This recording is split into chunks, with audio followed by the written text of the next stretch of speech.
So I'm going to paraphrase Secretary Mattis from his earlier days.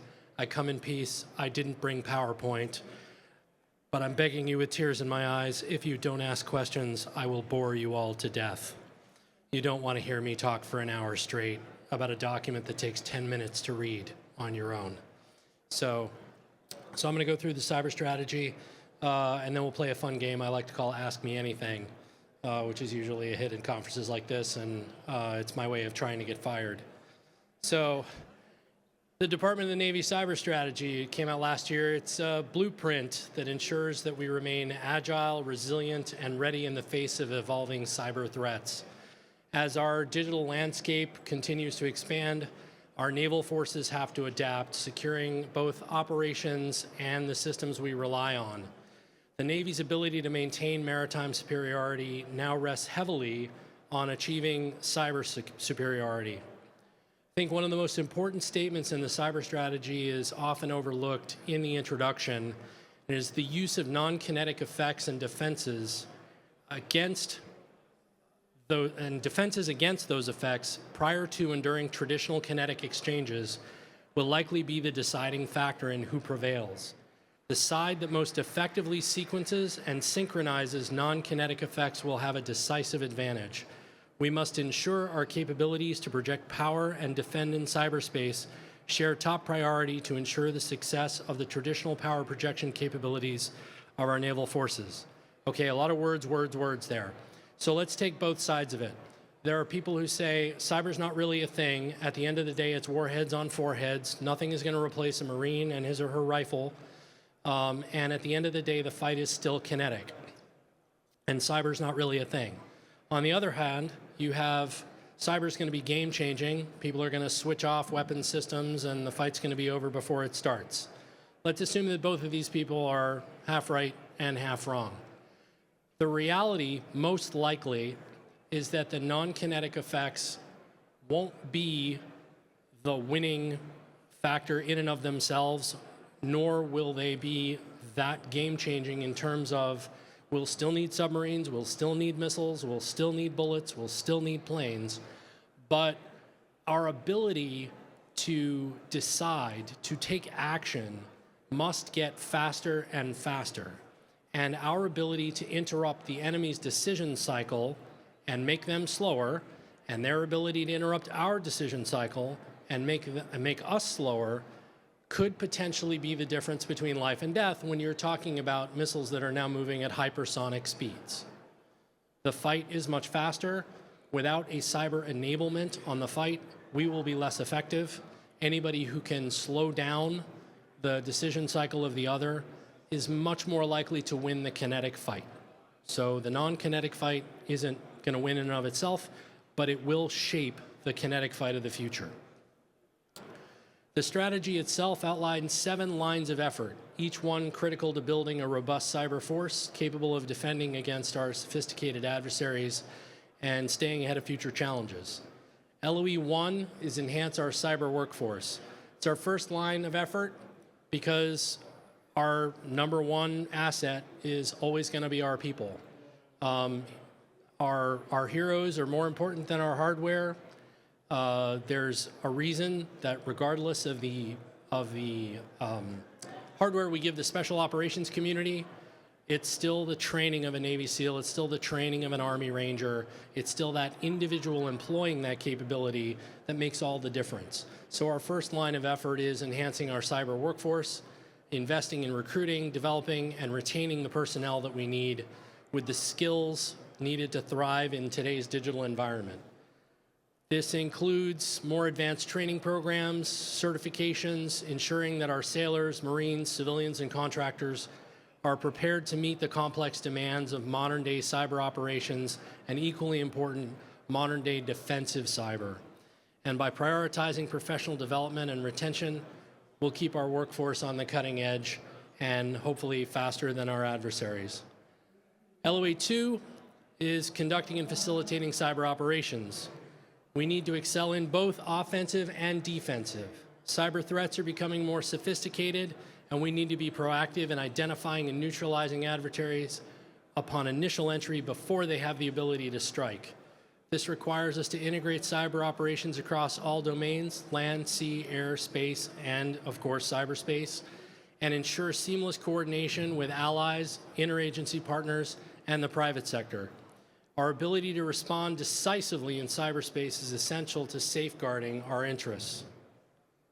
Our third line of effort is defending IT, data, and networks.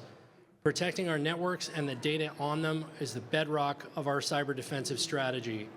We'll focus on strengthening the security of our enterprise IT systems, ensuring our communications and information sharing capabilities remain uncompromised. This involves enhancing our cybersecurity protocols, integrating advanced technologies such as AI and machine learning to detect and respond to threats in real time. LOE 4 is fostering cooperation and collaboration. Collaboration is essential to achieving success in our cyber domain. We have to build strong partnerships not only with other military branches and government agencies, but also with industry, academia, and our international allies. By fostering these relationships, we can share best practices, intelligence, and technological advancements to create a united front against cyber adversaries. LOE 5 is shifting to cyber readiness. This is also known as shifting away from a culture of compliance to a culture of readiness, cultivating a culture of vigilance and preparedness, emphasizing a shift from a reactive, compliance-driven, paperwork approach to one that is threat-based and proactive, continuously assessing our readiness to respond to cyber incidents and ensuring our systems are resilient enough to withstand attacks when they do come. Cybersecurity must be embedded in every aspect of our operation, not as an afterthought that we bolt on, but as a core priority that's baked into everything that we do. LOE 6 should be near and dear to most of you, securing the defense industrial base. The defense industrial base is a critical component of our national security, and it is under constant threat from cyber attack.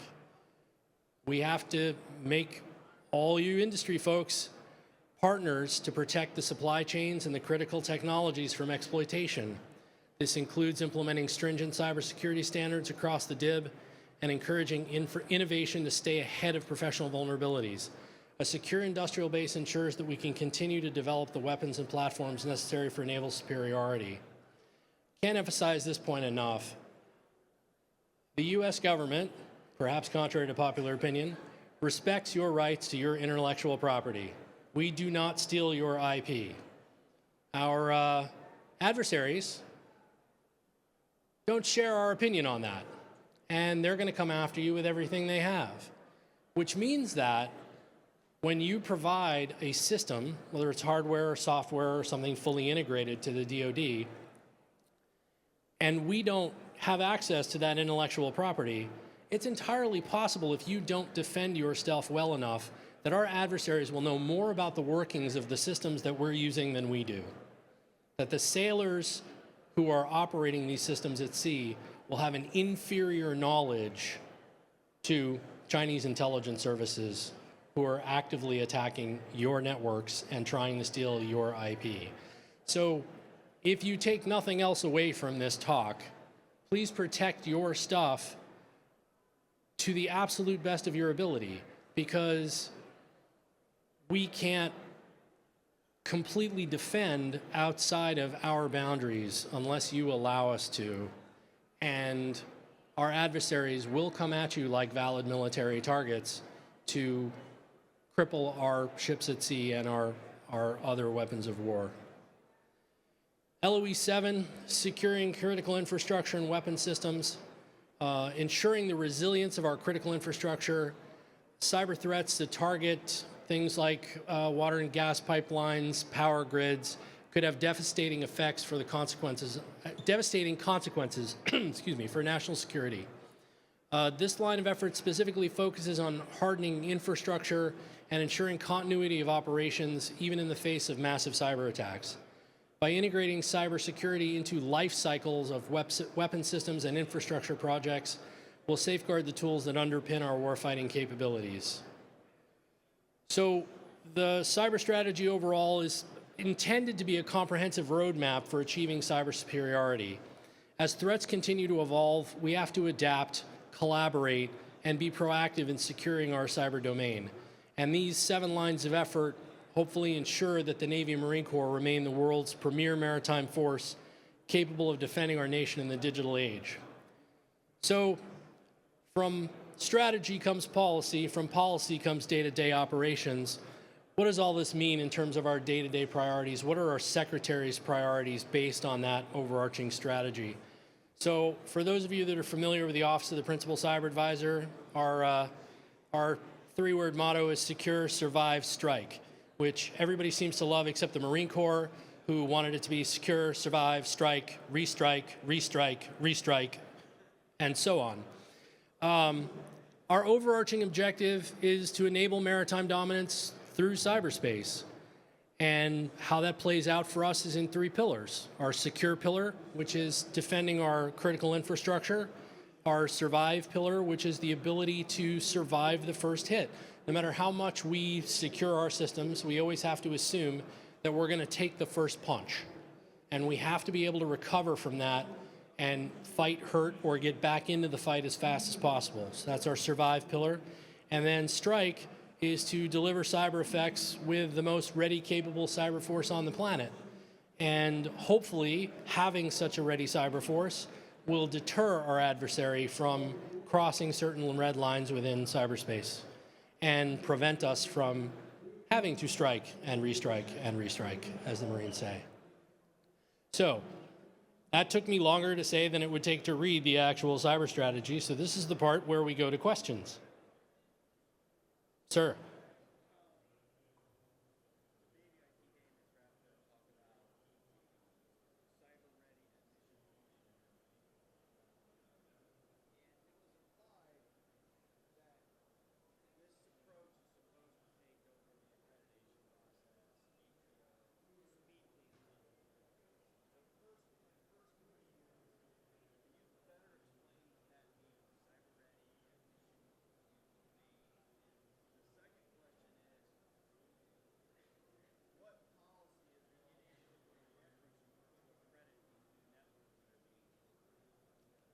So, thank you for putting me, so the crux of the question is to explain the concept of shifting from compliance to readiness and the concept of being cyber ready better than Ms. Rathman did at a prior conference. So thank you for putting my job in jeopardy by asking me to explain something better than one of my 2 bosses.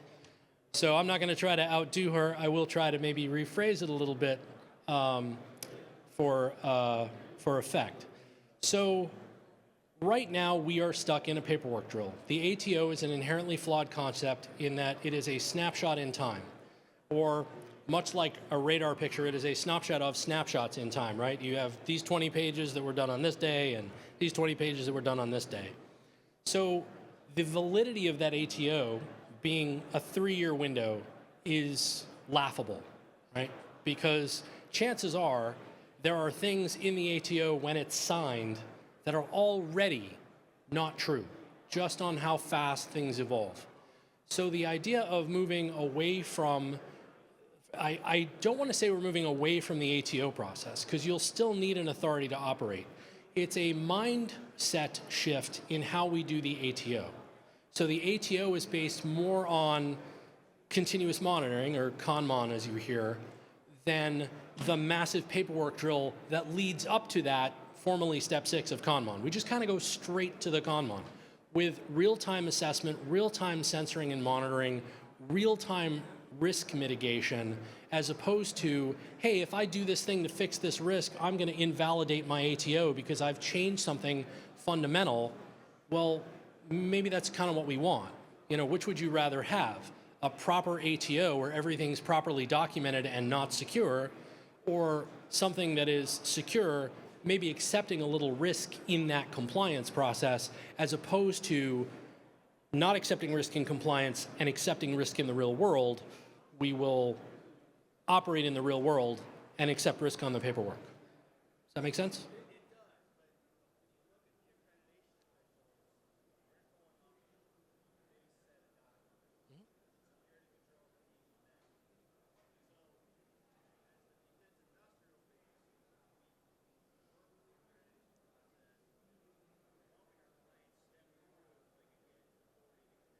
Absolutely. So I would love to give you an extraordinary, simple, profound answer that you could soundbite. I would certainly love to have my name associated with that in the trade press. Unfortunately, that's not going to happen. It's going to be a process. It's going to be a fight. So a lot of my work, just by way of analogy, is on the cyber workforce side. And we recently released the DoD 8140. And there's all new training and qualification requirements that we're still fleshing out at the DoD level. We're still working on the Navy implementation level of that. And of course, the update to the Defense Federal Acquisition Regulations, or DFAR, has not happened. So now I have a DoD instruction that says, here are my qualifications for the workforce. And I have the Bible for how I do contracting that says I can't enforce that because I'm still on 8570 as far as the DFAR goes. So there's going to be some gear grinding as we shift down that road. What I see is a migration where the instructions for how we do the ATOs start shifting, where the risk is acceptable and where the risk is not acceptable.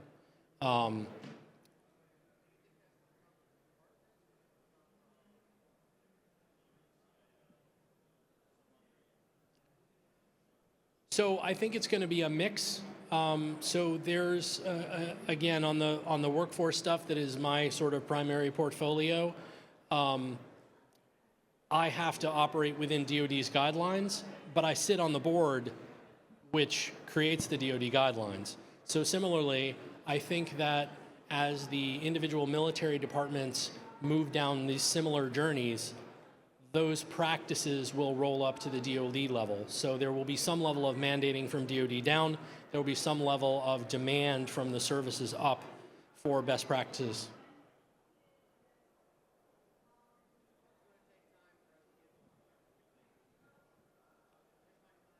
There are a lot of people who are very comfortable with the way things are, and it's going to be tough to move the needle. That said, the needle will move. I kid you not. So, next question. Really? Sir. There we go. How will you be leveraging Gen AI to both be on the offensive and the defensive, and with that training of the workforce? I mean, that's certainly going to have a huge impact. I didn't hear too much about it in the strategy, but can you elaborate on that a little bit? Yeah, I see Gen AI more as a tool than a line of strategy. We've recently changed what was our chief data officer to chief data and artificial intelligence officer in line with what DoD has done. They've only in the last few months created a senior executive billet for that new CDAO, and I expect that person will be on board within a few months. So that's a separate organization under the CIO. In terms of tactically, how is Gen AI going to be used? It all goes back to what I said about the speed of non-kinetic decision making. I think you're going to see a lot more of that continuous monitoring that we need for that culture of readiness is going to rely on the ability of AI to scan logs that are much too voluminous for humans to search, and we don't have enough humans to do it. So I think that AI has a role to play in penetration of adversary networks that, for semi-obvious reasons, I'm not going to really get into. And I think it has a huge application in defensive cyber in its ability to determine what normal looks like, and from what normal looks like, what abnormal on a second-to-second, minute-to-minute, hour-by-hour basis looks like on our networks, and monitor our networks in a way that humans can't, to detect incursions faster and react to them faster. And that goes back to the other gentleman's question about compliance to readiness, where the speed of decision of how we defend against an attack will need to be much faster. Right now, if it's like we have a vulnerability, okay, I need to patch that. Okay, well, that patch is going to blow something out of my ATO and make me non-compliant, so maybe I don't want to patch that because there's risk.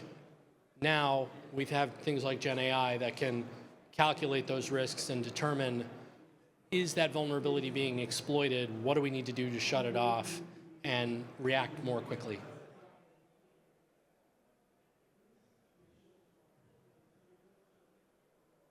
Question? No?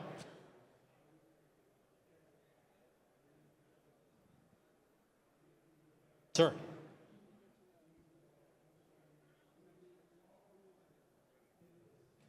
Hang on one second. Let me give you the microphone. Ryan Welch, Clarity. You had mentioned critical infrastructure protection is one of the lines of effort.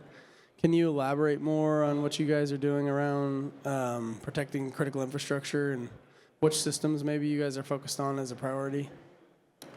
So we're looking in a sort of broad sense, we're looking more at operational technology and industrial control systems. There's more of a recognition than there has been in the past at what the dependencies are outside the wire. Right? So we tend to think about a military base and we defend what's inside the fence line. Problem is the power is coming from a commercial power company outside the fence line. Contrary to popular opinion, DoD is not a bottomless pit of money. We can't afford to build generators and backup systems everywhere.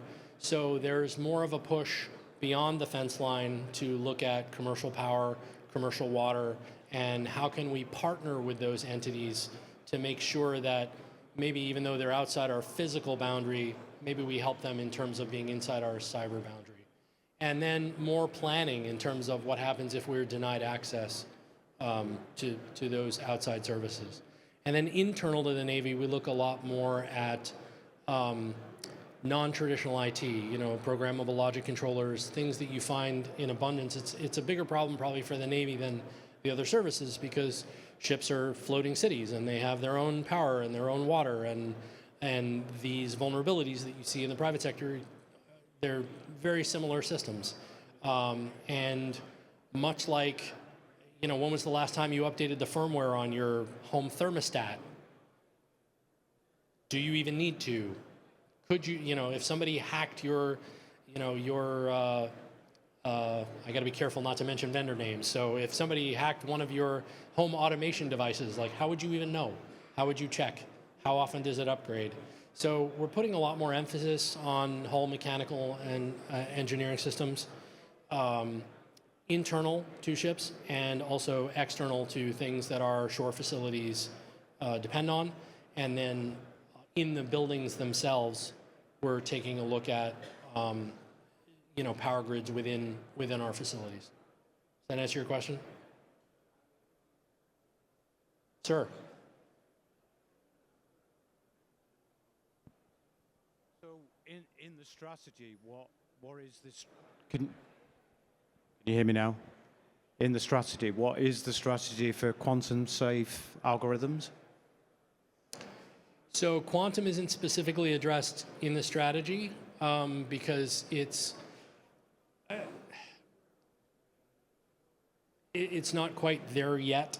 There are a lot of efforts in terms of quantum-resistant cryptography, and there's a lot of work being done to prepare for quantum. I'm not sure how much I can go into that, but it didn't break out in terms of a new technology enough that we wanted to put it in the strategy as a separate line of effort. It still falls under defending and securing. It's just defending and securing against a much greater threat mathematically. If that makes sense. Follow up? No?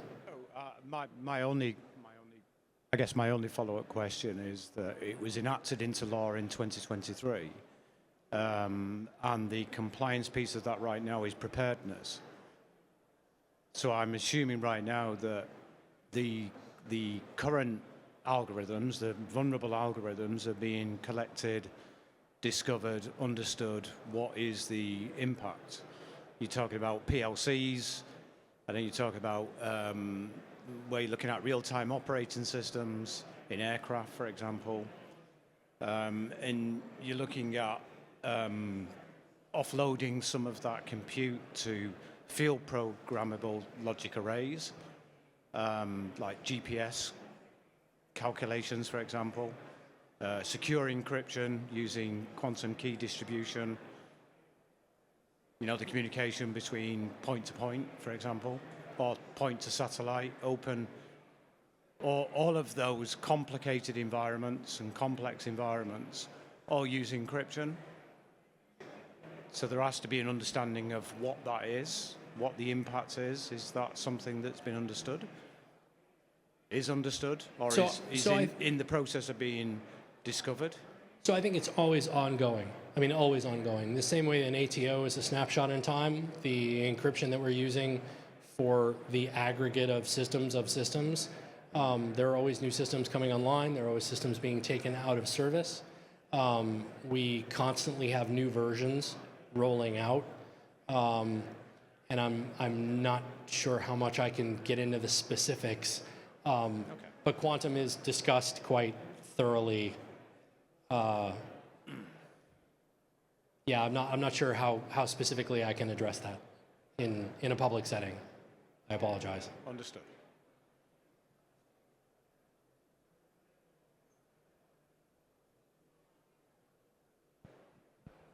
Anything else?